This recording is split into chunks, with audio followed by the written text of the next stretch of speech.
नमस्कार प्रिय विद्यार्थियों।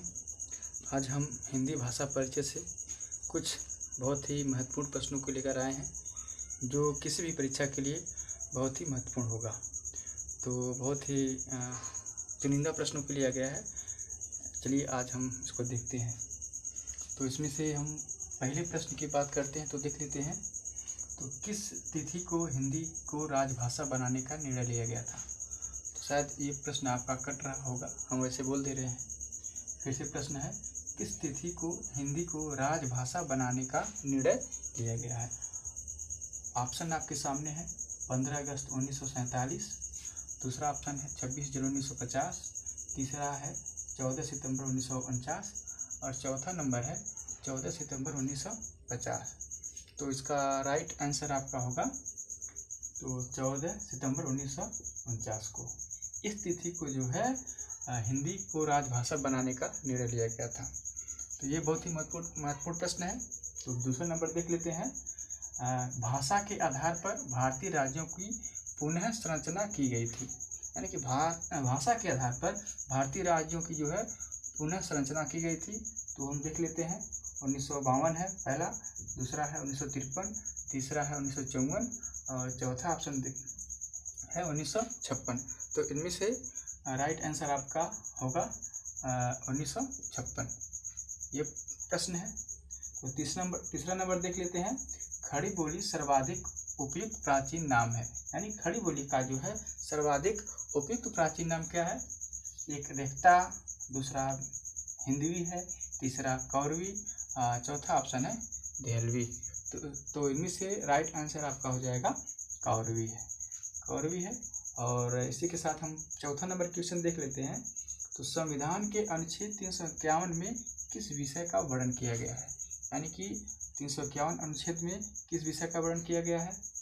पहला ऑप्शन है संघ की राजभाषा, इसका वर्णन है कि दूसरा ऑप्शन है उच्चतम न्यायालय की भाषा का, तीसरा ऑप्शन है पत्राचार की भाषा का और चौथा ऑप्शन है हिंदी के विकास हेतु दिशा निर्देश। तो हमारा आंसर भी यही हो जाएगा।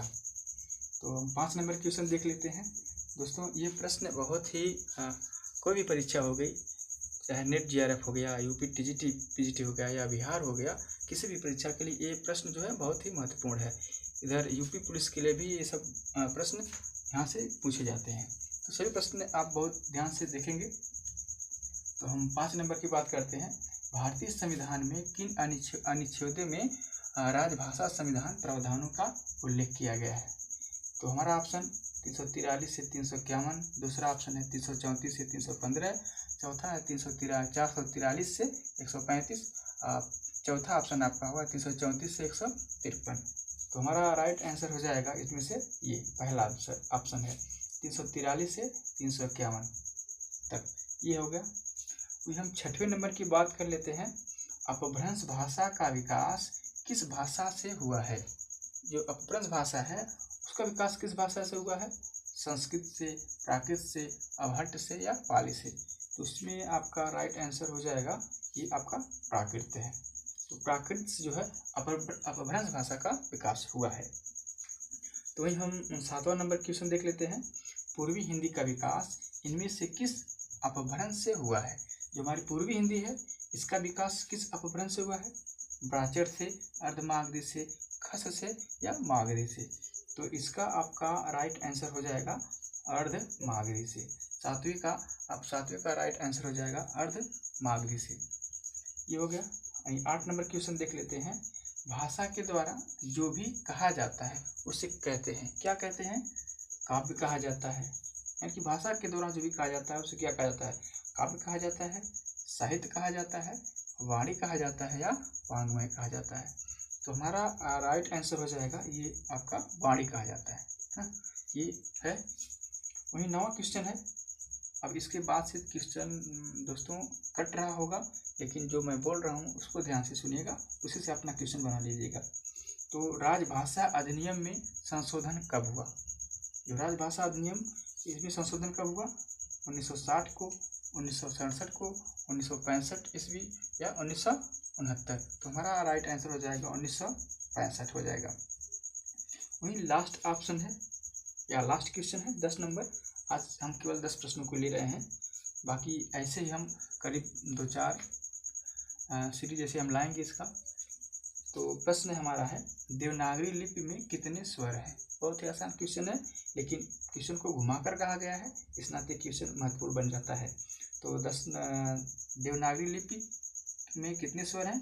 पहला 10 है, बी 11, सी 12, डी 13। इसमें आपका राइट आंसर हो जाएगा बी 11।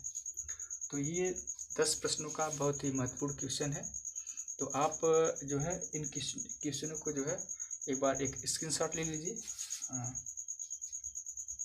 तो आप इस स्क्रीनशॉट को कम से कम 2-4 बार पढ़िएगा, तो आपका क्वेश्चन पूरा जो है बच जाएगा।